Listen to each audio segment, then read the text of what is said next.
എന്തായിരുന്നു ഇവിടുത്തെ പ്രശ്നം യഥാർത്ഥത്തിൽ? ഞാൻ ഇടത്തേക്ക് കൊണ്ടൊന്ന് ചോറ് കഴിക്കുന്നു, അതാണ് പ്രശ്നം. അതൊരു പുതുമയല്ല, ഞാൻ വർഷങ്ങളായിട്ട് കഴിക്കുന്നു. എനിക്ക് നേരത്തെ അറിയാവുന്ന കാരണം ഞാൻ പുള്ളിക്കാരത്തി ഇത് നേരത്തെ ചെയ്യുന്ന കണ്ടിട്ടുണ്ട്. ഇതുപോലെ അതൊരു പുതുമയായിട്ടൊന്നും തോന്നിയില്ലേ? കുഴപ്പമില്ല. അസിനിക്കയുടെ അഭിപ്രായം എന്താണ് ഇടത്തേക്ക് കൊണ്ട് ഓണ സദ്യ കഴിക്കുന്നതിനെ പറ്റി? ഇന്ന് 2 സദ്യയുണ്ട്. അപ്പൊ അവിടെ ചെല്ലുമ്പോ ഇനി അവര് കൈ മണത്ത് നോക്കി പിടിക്കരുതല്ലോ.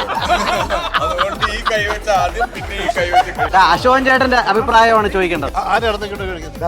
നമ്മുടെ നായിക ശരണ്യ രാമചന്ദ്രൻ ഷൈൻ ചേട്ടനാണ് ഇത് കണ്ടുപിടിച്ചോണ്ട് വരുന്നത്. ഞാൻ കണ്ടുപിടിച്ചതല്ല. ഷൈൻ ആദ്യം ഒരു അവാർഡ് കൊടുക്കണം. രണ്ടാമത് എന്തിനൊക്കെ അവാർഡ് ഉണ്ട് സിനിമയിൽ? ഉണ്ട്. അതിന് ശിക്ഷയുണ്ട്, പ്രത്യേകം ശിക്ഷ കഴിക്കാൻ ശിക്ഷയുണ്ട്. ആ ശിക്ഷ എന്താന്ന് നമുക്ക് വിധിക്കാം. അശോകേട്ടൻ കുറെ വർഷങ്ങളായിട്ട് ചെന്നൈയിലാണ് ഓണം ആഘോഷിച്ചുകൊണ്ടിരിക്കുന്നത്. അശോക കുറെ നാളായില്ലേ ലൊക്കേഷനിൽ ഓണം ആഘോഷിച്ചിട്ട്? ഒത്തിരി വർഷമായി. നമ്മുടെ നാട്ടിലെ ഓണം ആഘോഷിച്ചിട്ട് ഒരുപാട് നാളായി. അല്ല, നമ്മുടെ നാട്ടിൽ ഓണം ഒന്നുണ്ട്, പക്ഷെ ഒരു ലൊക്കേഷനിൽ ഏറ്റവും ലാസ്റ്റ് ഏതായിരുന്നു? അതെനിക്ക് ഓർമ്മയില്ല. അതായത് ചില പടങ്ങൾ പല പടങ്ങൾ ചെയ്തിട്ടുണ്ട്. ഇതല്ലേ ചേട്ടാ രസം, ഓണാഘോഷം എന്ന് പറയുമ്പോ ഇത്രയും ആളുകൾ വേണം. അപ്പൊ കൂടുമ്പോഴാണ് ആഘോഷം. നമ്മുടെ സെറ്റിലുള്ള എല്ലാരും ഒരുമിച്ചിരുന്ന് കഴിക്കുന്ന കാണുമ്പോ ഒരു നിറവല്ലേ? പിന്നെ ഭയങ്കര സന്തോഷമല്ലേ ഇതുപോലെ ഒരു സദ്യ കൊടുക്കാൻ നമ്മുടെ സിനിമ 100 ദിവസം ഓടിക്കഴിയുമ്പോ അല്ലേ? സിനിമ തിയേറ്ററുകളും ഒരു സദ്യ പോലെ തന്നെ ആവണം. ഇരുന്ന് കഴിക്കുന്ന പോലെ തന്നെ ആൾക്കാർക്ക് മനസ്സ് നിറയണം. കോട്ടയം ബെൽറ്റ് സിനിമ മിക്കവാറും അങ്ങനെ ഒരു ഫീൽ ആയിരിക്കും. എല്ലാ തരം വികാരങ്ങളും അല്ലേ? കുറെ ഇമോഷൻസ് ഉള്ള സിനിമയാണ്. ഒരു സദ്യയായിട്ട് കമ്പയർ ചെയ്ത് നമ്മുടെ കോട്ടയം ബെൽറ്റ് സിനിമയെ പറയുകയാണെങ്കിൽ എന്തായിരിക്കും ചേട്ടൻ? സദ്യ. കറക്റ്റ് സദ്യ. സദ്യയിലുള്ള പോലെ ഒരുപാട് ചേരുവകളുള്ളതാണ് കോട്ടയം ബെൽറ്റ്. അപ്പൊ എന്റെ അടുത്ത് എടുത്തു പറയാനുള്ള എല്ലാ കറികളുടെ പേരിലും അറിയപ്പെടാൻ പറ്റുന്ന ഓരോരുത്തരുണ്ട്. ക്യാരക്ടർ ഏതുമായിട്ട് അത് സിനിമ കണ്ടു കഴിഞ്ഞിട്ട് നിങ്ങൾ തീരുമാനിക്കും. നിങ്ങൾ പറയേണ്ട കാര്യമാണ്. കുറച്ചു മുമ്പ് നമ്മൾ ചോദിച്ചപ്പോൾ നന്ദുചേട്ടൻ പറഞ്ഞതായിരുന്നു, ഞാൻ കഴിച്ചു കഴിഞ്ഞാൽ ആകെ അതിൽ പഴത്തൊലിയും മുരിങ്ങക്കായയുടെ തോടും മാത്രമേ കാണുള്ളൂ. അത് ശരിക്കും അർത്ഥവത്താണ്. പഴം കിട്ടിയില്ല. എങ്ങനെയുണ്ടായിരുന്നു സദ്യ? ഈ ഷൈൻ ടോം ചാക്കോ ഇതിനിടയിൽ കിടന്ന് കംപ്ലീറ്റ് വരെ വിളമ്പിക്കൊണ്ടിരിക്കുക. ഭയങ്കര ബഹളം. അല്ല, 1-2 ഐറ്റംസ് വരാനുണ്ട്. ചേട്ടൻ ഇപ്പൊ മനസ്സിൽ വിചാരിക്കുന്ന കഴിക്കുമ്പോഴെങ്കിലും സമാധാനം താടേ എന്നാണോ? എങ്ങനെ വായിക്കാവത്ത് മനസ്സ്? എന്തോ ചെറിയൊരു സിദ്ധി എനിക്ക് തോന്നി.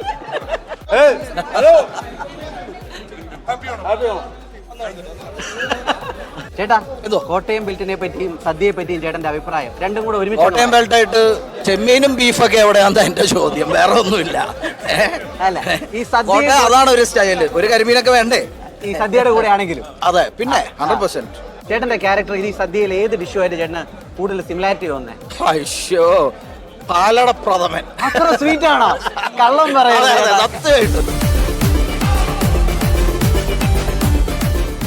ഓണ്ടർപ്രണർ കണ്ട ശിശ ചേച്ചി ക്ലീൻ. അത് പക്ഷേ ഇടയ്ക്ക് ആരും ചോറ് കൊണ്ടിട്ട് ശല്യപ്പെടുത്തിയൊന്നുമില്ല അല്ലേ? ചോറ് ഒരു പ്രാവശ്യം എടുത്തോളൂ. ഒരുപാട് ബാക്കി കറികളെല്ലാം ഫോളോ ചെയ്തു. കറികൾ മാത്രമായിട്ട് കഴിച്ചു. പിന്നെ അതിന്റെ ഒരു ഫാനാണ്. പിന്നെ ഈ ഓണം ഭയങ്കര സ്പെഷ്യലായി. സെലിബ്രിറ്റി വിളമ്പുന്നത് സെലിബ്രിറ്റി ആസിഫ് അലി, ഷൈന്, ജിസ് ജോയ്. അപ്പൊ അതെല്ലാം ഏറ്റവും ബെസ്റ്റ് ഓണം. ചേട്ടാ, കോട്ടയം ബെൽറ്റിന്റെ ഭാഗമാണ്. ദാണ്ട് ഇവിടെ ഫ്രണ്ടിൽ നല്ല വിഭവ സമൃദ്ധമായ ബെൽറ്റ് പോലെ കണ്ടില്ലേ ചേട്ടൻ. ഇതിലെ ക്യാരക്ടറെ ചേട്ടൻ നമ്മുടെ ഈ വിഭവങ്ങൾ കണ്ടല്ലോ. ഇപ്പൊ ഒരുപാട് ഇതിൽ ഏത് വിഭവമായിട്ടായിരിക്കും ചേട്ടന്റെ ക്യാരക്ടർ കൂടുതൽ ഒത്തുനിൽക്കുന്നത്? ചേട്ടാ അങ്ങനെ പറയില്ല, കുറച്ചും കൂടെ സ്പെസിഫിക് ആയിട്ട്. ചേട്ടൻ നോട്ടണോണ്ടാണ് പുളിയിഞ്ചിയോ? അങ്ങനെ ആയിരിക്കും. ഡയറക്ടർ പറഞ്ഞപ്പോ പിന്നെ നമുക്ക് ഇനി അറിയില്ലല്ലോ. ശരിയാണ്.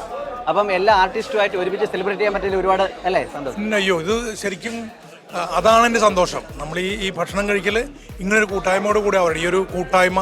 ഓണം എന്ന് പറഞ്ഞാൽ അങ്ങനെ തന്നെയാണല്ലോ. ഓണം എന്ന് പറഞ്ഞാൽ എല്ലാ തരത്തിലുള്ള മറ്റെന്തെങ്കിലും ഹൈറാർക്കി എല്ലാം മറന്നിട്ടുള്ളൊരു ഒരുമിച്ച് കൂടലാണ്. അത് നമ്മുടെ കൂടെ തന്നെ ആവുക, നമുക്ക് ഏറ്റവും ഇഷ്ടമുള്ള ആൾക്കാർക്കൊപ്പം ആവുക എന്ന് പറയുന്നത് വലിയ സന്തോഷമാണ്. വലിപ്പ ചെറുപ്പമൊന്നുമില്ലാതെ ഹാപ്പിയാണ്. ഈ സദ്യയൊക്കെ എവിടെ നിന്ന് വന്നു എന്ന് ചോദിച്ചാൽ നമ്മൾ ഒരാളിലേക്ക് വിരൽ ചൂണ്ടേണ്ടി വരും. ഷംസുദ്ദീൻ ചേട്ടനാണ്, പ്രൊഡ്യൂസറാണ് ഇവിടെ ഉള്ളത്. ഈ മറ്റേ ഓണം നമ്മുടെ ഈ ഷൂട്ടിംഗ് ഷെഡ്യൂളിൻ്റെ ഉള്ളിൽ വരാൻ പറ്റിയത്, അതായത് ഇതിൻ്റെ ഉള്ളിൽ ഈ ഒരു ദിവസം വന്നതാണ് ഏറ്റവും നല്ലൊരു കാര്യം. അപ്പോൾ നമുക്കിങ്ങനെ ഓണസദ്യയൊക്കെ ചെയ്യാനും ഇങ്ങനെയുള്ള കാര്യങ്ങൾ ചെയ്യാനുള്ള ഒരു ഓപ്പർച്യൂണിറ്റി കിട്ടി. അത് ഏറ്റവും വലിയൊരു കാര്യം. അതിനേക്കാൾ ഗംഭീരമായിട്ടുള്ളൊരു കാര്യം എന്ന് വെച്ചാൽ ഇന്ന് ഷൂട്ടിംഗ് ചെയ്യുന്ന ദിവസത്തിൻ്റെ ഷെഡ്യൂളിൽ എല്ലാ ആർട്ടിസ്റ്റുകളും ഉള്ള ഒരു ദിവസമായിരുന്നു. കറക്റ്റായിട്ട് എല്ലാ ആർട്ടിസ്റ്റുകളും ഉള്ള ഈ ഒരു ദിവസം കൂടി ഇതിന് കിട്ടിയെന്നുള്ളതാണ് വലിയ സന്തോഷം. അപ്പോൾ അതുകൊണ്ട് തന്നെ എല്ലാവർക്കും പങ്കെടുക്കാൻ പറ്റി, എല്ലാവരും ഇതിൻ്റെ ഭാഗമായി എന്നുള്ളതാണ്. ദൈവമേ, നമ്മുടെ സൂപ്പർ സ്റ്റാർ ഇത് എണീക്കാറേ ഞാൻ പതുക്കെ ഇരുന്ന് കഴിക്കുള്ളൂ. പക്ഷെ ഇതിലൊരു പ്രത്യേകത, ചേട്ടനിലോട്ട് വരുന്നതിന് മുമ്പേ അപ്പുറത്ത് ഒരാളുണ്ട്, രണ്ടാമത്തെ മൂന്നാമത്തെ പന്തിയിൽ ജിനു ചേട്ടൻ കൂടെ ഇരിപ്പുണ്ട്. അതാണ് സപ്പോർട്ട്. സ്ലോ ഈറ്റർ അന്ന് മാത്രമേ ഉള്ളൂ. ലോ ഈറ്ററാണ്. അല്ല, മൊത്തത്തില് നമ്മൾ പ്ലാൻ ചെയ്തത് അങ്ങനെ തന്നെയാണ്. വളരെ ക്യാരക്ടർ പരമായിട്ട് ഭക്ഷണം കഴിക്കുക, അതിനുള്ള ടൈം എടുക്കുക. അപ്പൊ ജിൻസേട്ടൻ അങ്ങനെ കഴിക്കാൻ പറ്റുള്ളൂ. ആ സിനിമ കണ്ടു കഴിയുമ്പോൾ മനസ്സിലാവും. അതുപോലെ തന്നെയാണ് ക്യാരക്ടർ പിടിച്ചാണ് ക്യാരക്ടർ പിടിച്ചാണോ എല്ലാരും കഴിക്കുന്നത്. ഞാനൊക്കെ കണ്ടില്ലേ കഴിഞ്ഞ്. ആസിഫിക്ക് അതുപോലെ ക്യാരക്ടർ പിടിച്ചാണോ ഈ ഒരു ഓണസദ്യ എപ്പോഴും എൻജോയ് ചെയ്യുന്ന ഒരു കാര്യം തന്നെയാണോ, അതോ വേറെ ഏതെങ്കിലും ടൈപ്പ് ഓഫ് ഡിഷിനോടാ കൂടുതൽ ഇഷ്ടം? അല്ല, ഞാൻ ഒരു 1.5 വർഷമായിട്ട് നല്ലൊരു ഡയറ്റിലായിരുന്നു. ഞാൻ ടിക്കിറ്റാക്കാന്ന് പറഞ്ഞൊരു സിനിമ ചെയ്തുകൊണ്ടിരിക്കുകയായിരുന്നു. അതുകൊണ്ട് കാബ്സ് ഒക്കെ കട്ട് ചെയ്ത് റൈസ് ഒന്നും കഴിക്കുന്നുണ്ടായില്ല. അത് കഴിഞ്ഞു. അതുകൊണ്ട് ഞാൻ നല്ല വാശിക്ക് ഓടി നടന്ന് കഴിച്ചുകൊണ്ടിരിക്കുകയാണ് സദ്യയൊക്കെ. ഈ സിനിമ നമ്മൾ പ്ലാൻ ചെയ്യുന്ന സമയത്തും ഒക്കെ ജിസ് പറഞ്ഞു കുറച്ച് സൈസ് ഒക്കെ വേണമെന്ന് പറഞ്ഞു. അതുകൊണ്ട് കഴിക്കുന്നതിനോട് ഇപ്പൊ ഒരു ബുദ്ധിമുട്ടും തോന്നുന്നില്ല. നമ്മള് ലൊക്കേഷനിൽ ഓണം ആഘോഷിക്കുക എന്ന് പറയുമ്പോൾ ഇതിന് ഏറ്റവും വലിയ രസം ഇതാണ്. നമുക്കൊക്കെ ഇഷ്ടപ്പെടുന്ന, നമ്മള് ചെറുപ്പം മുതലേ TV കാണുന്നവര്, നമ്മൾ ഒരുമിച്ച് അഭിനയിക്കണം എന്ന് ആഗ്രഹിച്ചവര്, നമ്മുടെ സുഹൃത്തുക്കള്, അങ്ങനെ ഒരുപാട് പേര് വന്നിട്ടുണ്ട്. അപ്പൊ ശരിക്കും ഒരു ആഘോഷം ആവുന്നത് ലൊക്കേഷനിൽ ആഘോഷിക്കുമ്പോൾ തന്നെയാണ്. ഈ സീസണിൽ ആദ്യത്തെ ഓണസദ്യയാണ്. അപ്പൊ നിങ്ങൾക്ക് ഒരുപാട് എന്താ പറയാ, ഒരുപാട് വലിയ സദ്യകൾ കഴിക്കാൻ പറ്റട്ടെ. മികച്ച സന്തോഷകരമായ ഒരുപാട് സന്തോഷമുള്ളൊരു ഓണമായി മാറട്ടെ. ഹാപ്പി ഓണം.